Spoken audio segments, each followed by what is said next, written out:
Andraduel, traduire les résolutions de la TICAD 8 en action. La 8e conférence internationale de Tokyo sur le développement de l'Afrique au TICAD 8 s'est ouverte officiellement hier à Tunis.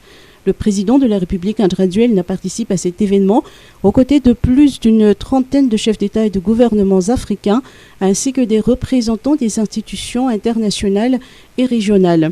Le chef de l'État a pris la parole dès la première séance plénière de la TICAD 8 sur les enjeux économiques de l'Afrique et l'importance de la coopération nippo-africaine pour un développement effectif et pérenne.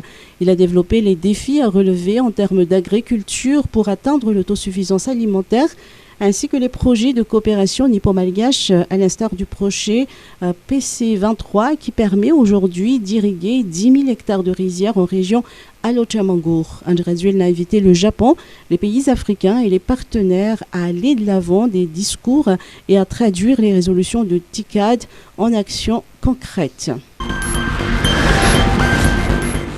Sécurité alimentaire, 20 millions de dollars des États-Unis. L'ambassadrice des États-Unis, son Excellence Madame Claire-Anne Pierangelo, a annoncé ce matin en conférence de presse un financement supplémentaire de 20 millions de dollars pour améliorer la sécurité alimentaire dans le sud et l'ouest de Madagascar. Ce financement consiste à une contribution des États-Unis à atténuer les conséquences sociales et économiques de la guerre en Ukraine.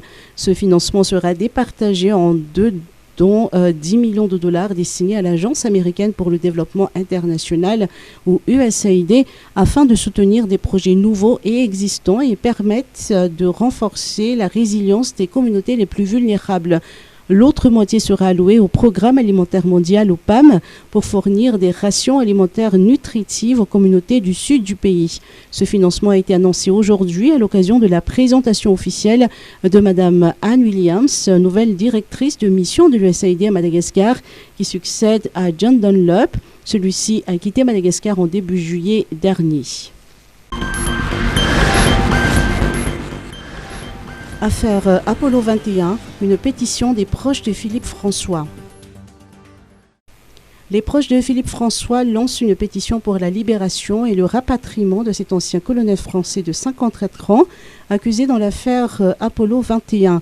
Reconnu coupable d'association de malfaiteurs, de tentative d'assassinat du président de la République et de coup d'État, il a été condamné à 10 ans de travaux forcés, une sentence entérinée vendredi dernier par la Cour de cassation. Son avocat dénonce une injustice, tandis que ses proches reprochent aux autorités françaises leur inertie totale face à cette situation.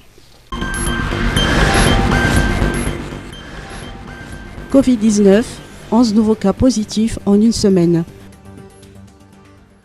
On enregistre de moins en moins de cas de Covid-19 à Madagascar. Le bilan épidémiologique publié par le ministère de la Santé publique fait état de 11 cas confirmés positifs sur 673 tests réalisés durant la semaine du 20 au 26 août, soit un taux de positivité de 1,63%. Analamag reste l'épicentre de la pandémie avec 6 cas positifs, suivi d'Antsnanan avec 2 nouveaux cas et un cas positif respectivement à Alochamangour, Otmetiach et Sava. Aucun nouveau décès n'a été signalé durant la même période. Le nombre de décès du Covid-19 totalise 1410 depuis mars 2020. Par ailleurs, 132 cas actifs sont enregistrés au niveau national, dont 4 présentent une forme grave de la maladie.